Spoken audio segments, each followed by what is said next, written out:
लेकिन अगर स्क्रैप लेकर वो चले गए तो लगेगा भी नहीं कि वहाँ पे चीनी मिल था भी वहाँ। रैयाम में आपको नहीं लगेगा।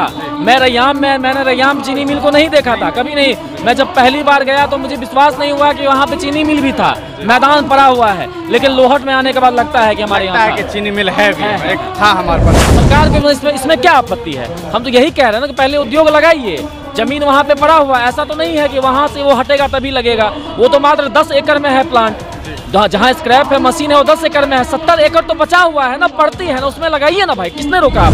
लेकिन अभी क्या लग रहा है कि जब वो ये कह रहे हैं कि हम हटा देंगे तो इसमें आपको डर किस बात की? मैंने तो वही कहा ना, रैयाम में जो हुआ है उसी बात का हमें डर है, पहली बात। दूसरी बात, वो कह रहे हैं कि पेमेंट दे चुके हैं, तो पेमेंट पूरा नहीं क्लियर हुआ है। और सबसे बड़ी बात ये है कि उन्हें अभी हटाने की इतनी जल्दीबाजी क्यों? 80 एकड़ तो वहाँ पे ज़मीन है और 5-6 एकड़ में जो है स्क्रैप पड़ा हुआ है, तो बाकी बचा जो 70 एकड़ है उसमें वो क्यों नहीं उद्योग लगा? अगर आपने लोगों को विश्वास दिला दिया, मिल चालू करा दिया, इसके बाद आप स्क्रैप ले जाते हैं तो लोग आपका समर्थन नहीं करेंगे, विरोध नहीं करेंगे। साथियों, आप देख रहे हैं हिंदुस्तानी मीडिया। अभी हमारे साथ अनूप मैथिल जी हैं। पीछे आप देख पा रहे होंगे कि एक बड़ा सा शोर की आवाज़ आपकी सुनाई दे रही है। वजह साफ है क्योंकि यहाँ आज लोहट मिल को बचाने के लिए, बचाने इसलिए कह रहा हूँ क्योंकि लोहट मिल को उठाया जा रहा है एक नए कह सकते हैं कि उद्योग को लगाने के लिए। लेकिन यहाँ के लोगों की ये मांग है कि जब तक नया उद्योग ना लगाया जाए उससे पहले इसे हटाना नहीं चाहिए। अनूप जी हमारे साथ हैं, उनसे बातचीत करेंगे। सबसे पहले तो आपका बहुत बहुत स्वागत। बहुत बहुत धन्यवाद आपका। क्या मेन वजह लग रही है इस आंदोलन को यहाँ करने के लिए, जबकि आपका मंत्री है, आपका विधायक है, आपका शहर है?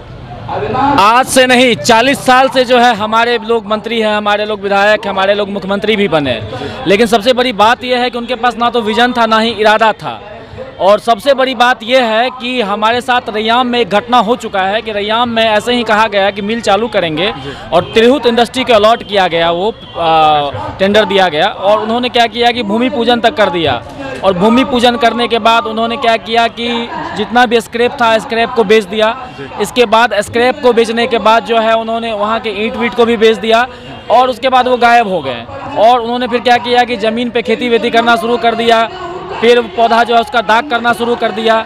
इसके बाद जो है उन्होंने क्या किया कि जितना भी मिल के पास था उन्होंने कुछ दुकान बना दिया और लोगों को दुकान भाड़े पे लगाना शुरू कर दिया। तो ये काम उन्होंने कर दिया। तो अब विश्वास हम लोगों का उठ चुका है कि हम लोगों को लग रहा है कि लोहट को रैयाम जो है, लोहट को रैयाम बनाने के साथ हाँ ये नहीं हो। पिछले दिनों जब हम गए थे वहाँ रिपोर्टिंग करने के लिए तो वहाँ इत्तेफाक से कुछ लोगों का ये भी कहना था कि बियाडा ने मना कर दिया है, अंदर आप नहीं जा सकते। हालांकि जब हम वहाँ पहुँचे तो हमें पता चला कि बियाडा ने उसको बेच दिया है स्क्रैप को। तो उसके जो मैनेजर साहब थे उनसे मेरी बातचीत हुई, उनका ये कहना था कि भैया देखिए सारे लोगों का पैसा वैसा दे दिया गया है, अब हमारे अंडर में है, अब हम इसको बेचेंगे क्योंकि हमारे पास 2-3 महीने का वक्त है। हमने उनसे पूछा कितना वक्त लगेगा, उन्होंने बताया 1-1.5 महीना में हम ये काम कर देंगे। तो अगर 1-1.5 महीना में वो कर दे रहे हैं, ऊपर से मंत्री जी शुरू से कह रहे थे कि 3 महीने में हम कर देंगे। पहले तो उन्होंने 1 ही महीना कहा था, हालांकि नहीं हो सका। लेकिन अभी क्या लग रहा है कि जब वो ये कह रहे हैं कि हम हटा देंगे तो इसमें आपको डर किस बात की? मैंने तो वही कहा ना, रैयाम में जो हुआ है उसी बात का हमें डर है, पहली बात। दूसरी बात, वो कह रहे हैं कि पेमेंट दे चुके हैं, तो पेमेंट पूरा नहीं क्लियर हुआ है। और सबसे बड़ी बात ये है कि उन्हें अभी हटाने की इतनी जल्दीबाजी क्यों? 80 एकड़ तो वहाँ पे ज़मीन है और 5-6 एकड़ में जो है स्क्रैप पड़ा हुआ है, तो बाकी बचा जो 70 एकड़ है उसमें वो क्यों नहीं उद्योग लगा रहे हैं? कि लोगों को विश्वास करवाइए ना पहले। हमारा ये है कि जब इतना ज़मीन वहाँ पे पड़ती पड़ा हुआ है, 70 एकड़ ज़मीन पड़ा हुआ है, तो अब 70 एकड़ में क्या करिएगा? प्लांट लगाइए, उद्योग लगाइए। और उद्योग लग जाएगा, जब चालू हो जाएगा तो लोगों का विश्वास तो वैसे ही आप पे हो जाएगा और लोग खुद से कहेंगे कि आपको जेसीबी लाने की कोई ज़रूरत नहीं है। आपको क्या होगा वहाँ पे कि बिना जेसीबी लाए हुए लोग जो है हाथों हाथ जो है सामान सारा लोड कर देंगे और आप लेके आप चले जाइएगा, मजदूर का पैसा भी बच जाएगा। अगर आपने लोगों को विश्वास दिला दिया, मिल चालू करा दिया, इसके बाद आप स्क्रैप ले जाते हैं तो लोग आपका समर्थन नहीं करेंगे, विरोध नहीं करेंगे। तो सरकार के इसमें क्या आपत्ति है? हम तो यही कह रहे हैं ना कि पहले उद्योग लगाइए। जमीन वहाँ पे पड़ा हुआ है, ऐसा तो नहीं है कि वहाँ से वो हटेगा तभी लगेगा। वो तो मात्र 10 एकड़ में है प्लांट, जहाँ स्क्रैप है मशीन है वो 10 एकड़ में है। 70 एकड़ तो बचा हुआ है ना, पड़ती है ना, उसमें लगाइए ना भाई, किसने रोका आपको? उनको लग रहा होगा कि हो सकता है कि जो उनका काम शुरू होने वाला है उस स्क्रैप को हटा लेने के बाद उन्हें आसानी हो, इस तरह के कुछ मामले। कभी आपने कोशिश की इसको लेकर? बात है, उनको लग रहा है कि स्क्रैप हटाने के बाद आसानी हो जाएगा, स्क्रैप हटने के बाद वो लोग गायब हो जाएंगे और दिल्ली मुंबई जाके ऐश मौज करने में उनको आसानी होगी। बिल्कुल आसानी होगी।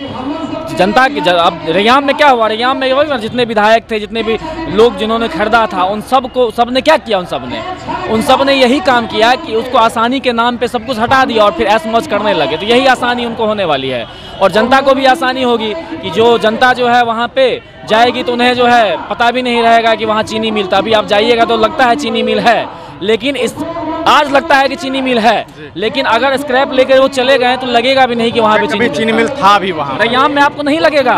मैंने रैयाम चीनी मिल को नहीं देखा था, कभी नहीं। मैं जब पहली बार गया तो मुझे विश्वास नहीं हुआ कि वहाँ पे चीनी मिल भी था, मैदान पड़ा हुआ है, लेकिन लोहट में आने के बाद लगता है कि हमारे यहाँ चीनी मिल है, एक था हमारे पास। आप हमारी YouTube चैनल हिंदुस्तानी मीडिया को सब्सक्राइब करें। अगर आप Facebook पे हैं तो हमारे पेज को लाइक करें, जिसका लिंक डिस्क्रिप्शन में है।